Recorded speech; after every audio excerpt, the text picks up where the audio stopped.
Africa's young population is not just a statistic.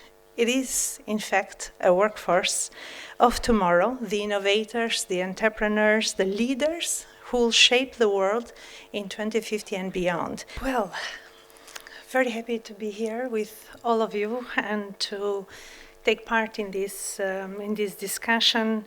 Really pleased and privileged to share with you some of the thoughts. So, honored guests, distinguished speakers, and esteemed colleagues as well. As I said, very happy on behalf of UNICEF to participate in this forum.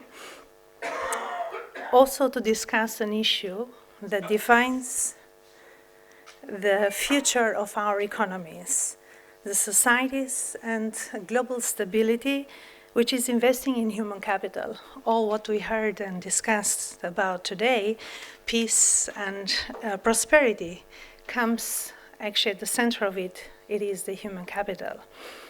The decisions that we make today, the deliberation, the discussions, everything, especially in the regions most at risk of being left behind, will truly shape the opportunity and prosperity and stability for generations to come. And where else actually this opportunity is greater than in Africa, where I'm based, I work, and I oversee the Eastern Southern Africa region. This is actually the continent and the home of the world's largest free trade area, vast natural resources, and 1.2 billion person market. Imagine what a potential. By 2055, nearly 40% of the world's children will live in Africa. And these children will define the African's workforce, innovation, the growth, but only if we invest in them today.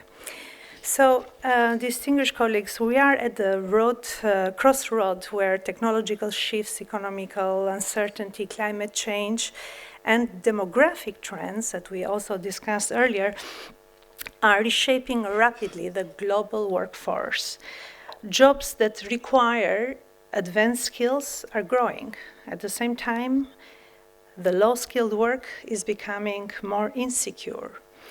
Without decisive action, millions of African children will be left behind, deepening inequalities and limiting the continent's growth potential.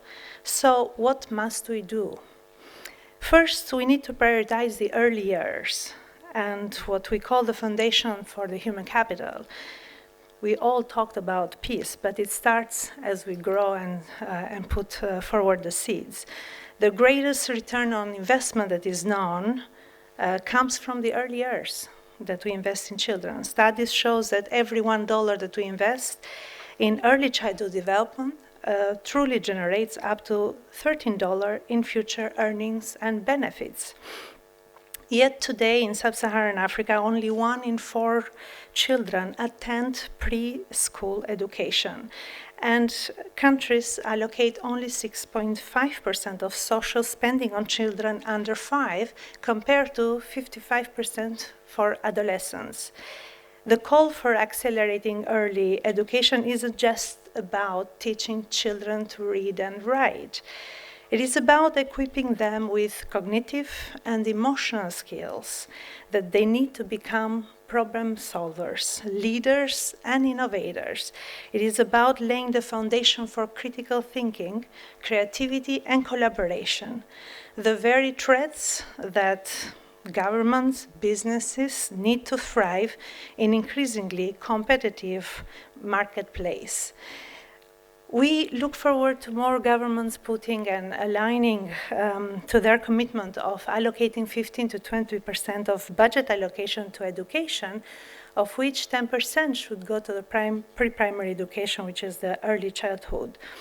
Partnerships with IFIs, the international financial institutions, and private sector must be leveraged to really unlock the opportunities, but also looking at the options of debt swaps, blended financing, social impact bonds, and catalytic capitals to sustain and scale investments in early learning. Second, we need to invest on the second decade, which is the adolescence, the workforce of tomorrow. Africa's workforce will surpass China and India by 2050. Yet today, majority of African youth are not in employment, education, or training, especially adolescent girls and young women. So investing in adolescent education, health, and skills is one of the smartest economic investments that we can make. Let me tell you that in Kenya, $234 million investment in adolescent girls over 10 years would avert 120,000 teenage pregnancies, 7,000 cases of child marriage, 8,500 cases of sexual violence, and will generate over 918 million in economic returns. Also, Youth for Change is a new innovative programmatic approach that has been developed in support of the youth force, providing learning to earning opportunities, which are flexible and equip youth with skills and entrepreneurship support, with recognizing them as they are the change makers. The model has a triple bottom line: the youth economic empowerment, contributing to the SDGs, and impacting on the overall system strengthening. In Kenya, over 600 young people were upskilled, certified, and remunerated to support the data collection for out-of-school children.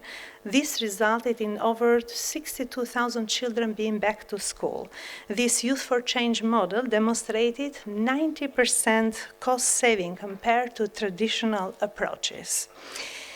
While we all know that digital technologies are strongly linked to economical growth, innovation, job creations, regional and continental level, we can't afford to leave Africa youth people behind. Digital skills must be at the core of youth development. An estimated 230 million jobs in sub-Saharan Africa will require digital skills by 2030. Africa's youth are already leveraging technology to create businesses, access education, drive innovation. But the digital divide, limited internet access, and unaffordable data continue to hold millions back. Third, we need to build on climate resilient systems, safeguarding Africa's future. Climate change is not a future threat, it is today's reality. Droughts, floods, extreme weather events are displacing families and disrupting education for millions of children. Last year alone, 250 million children worldwide had their education disrupted because of the climate disasters. Therefore, investing in climate resilience infrastructure can cut costs by over 90%. For example, our programs in Somalia and Ethiopia prove that moving from emergency water tracking, which used to be, indicates as part of the response to sustainable water systems, has slashed costs and improved social cohesion among the communities. So shock-responsive, climate-smart systems must become the norm and not the exception. Finally, as I close, I want to leave you with this. African future is not written yet. By the time to shape it, it is now. Africa is already leading its own transformation. As I mentioned, countries like Kenya, South Africa, Tanzania, mentioning a few, I also have the gentleman CEO from Nigeria here, are truly investing in their human capital, diversifying their economies and integrating youth into digital economies. In Ghana and Ethiopia, early childhood education investments have proven their impact. They reduce learning losses during COVID-19 pandemic. Across multiple countries, governments are investing in adolescent skills, climate resilience, and job creations. But for Africa to achieve its goals of 2063 agenda, we should work together to harness its potential. Therefore, governments will prioritize continuing to invest in human capital aligning their national budget to reflect the urgency of investing in children. The private sector must step up. Not everything can come from government. The private sector has a direct stake in education, skilled workforce, and must invest in education, vocation training, and job creation. Innovative financing must be scaled. This is no longer an optional conversation.